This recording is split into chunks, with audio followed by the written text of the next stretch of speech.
Paytaxtın Xətai rayonu Sarayeva 8-51A ünvanında yaşayan vətəndaş iddia edir ki, elektrik naqillərindəki problem həyatımızı təhlükə atır.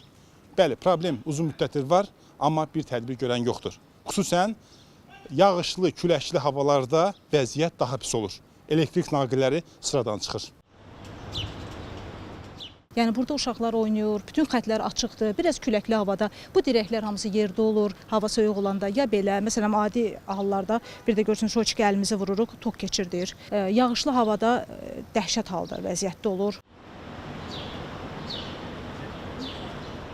Mən burada yaşayıram, 2 övladımla tək yaşayıram. Yəni hər dəqiqəmiz təhlükədir demək olar ki. Mən qaz balonu ilə 2 övladımı böyüdürəm, tək anayam. Hər bir şey göz qabağında özünüzdə görürsünüz, calıqları nə vəziyyətdir. Bax o gündə 2 gün işıqsız qaldıq. Məsələ ilə bağlı Azərişıq Açıq Səhmdar Cəmiyyətindən bildirildi ki, bununla bağlı vətəndaş tərəfindən quruma şikayət daxil olmayıb. Yalnız bizim çəkilişdən sonra məsələdən xəbərdar olan qurum əməkdaşları əraziyə cəlb olunub və problemi həll ediblər.